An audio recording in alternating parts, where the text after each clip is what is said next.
दोस्तों, कुंभ प्रयागराज में चल रहा है और ये एक आस्था का विषय है।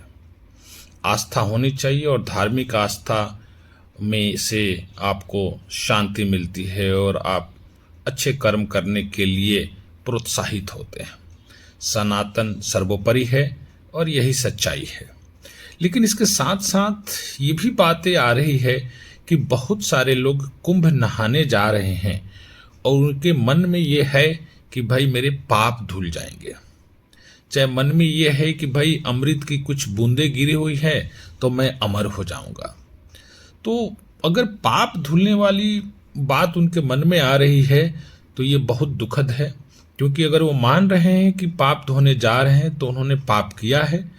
तो पाप किया ही क्यों है? अब सवाल ये आता है कि भाई पाप क्या होता है और पुण्य क्या होता है। जीवन में किए गए कर्मों के फल को हम अच्छे मिल रहे हैं तो उसको बोलते हैं कि पुण्य है, और बुरे मिलते हैं तो उसको कहते हैं कि हम पाप है।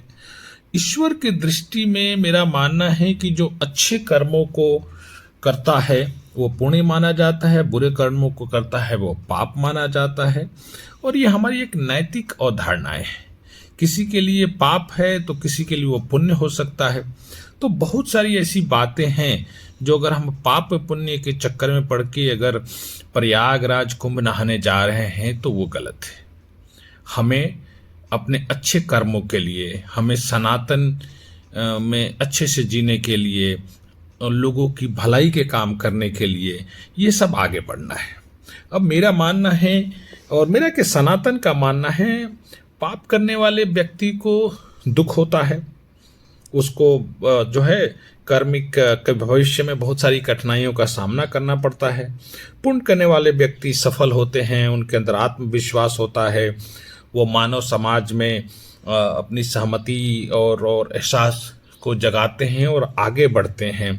वो अच्छे कर्म करते हैं, अच्छे कर्म करते हैं। समाज की सेवा करना, दूसरों के भलाई के काम करना, और जिससे कि वो आगे बढ़ सकते और आपको भी मन में शांति मिले, मेरे हिसाब से यही पुण्य है।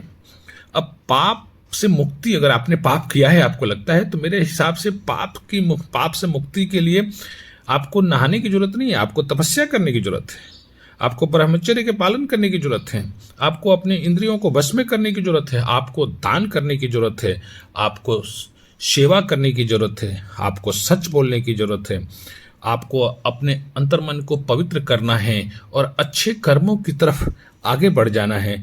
इससे आपको आत्मग्लानि होनी चाहिए, आपको प्रायश्चित करनी चाहिए।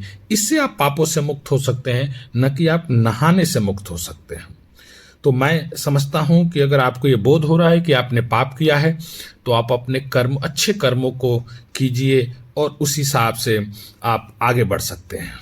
किसी को आत्मा को मत दुखाइए, कभी किसी से गलत वचन मत बोलिए, किसी को दुख मत दीजिए, किसी की प्रॉपर्टी संपत्ति, चाहे किसी की पराई स्त्री पे निगाहें मत रखिए, झूठ मत बोलिए, किसी की निंदा मत कीजिए, चोरी मत कीजिए, डकैती मत कीजिए, ये सब मत कीजिए। ये बुरे कर्म है, ये तो ऐसे ही पता चलता है और यही पाप है। तो आप कुंभ में नहाइए। डेफिनेटली सनातन में बहुत पावर है और सबसे बड़ी बात है कि इतने सनातनी वहाँ इकट्ठा है, ये देखना ही एक अपने आप में आत्मा को शांति देने वाला है। लेकिन इस हिसाब से कि वो अपना पाप धो के आ गया और मैं भी जाऊंगा, चाहे मैं भी जाऊंगी और मैं भी अपने पाप को धो दूंगी और धो दूंगा, इस एंगल से प्रयागराज जाना मूर्खता है और ये एक तरह से पाप ही है। तो आप ऐसा मत कीजिए, ऐसा मत सोचिए। सनातन धर्म की हमेशा जय है, होती है, होगी और होती रहेगी, और हमें सनातन को आगे बढ़ाना है।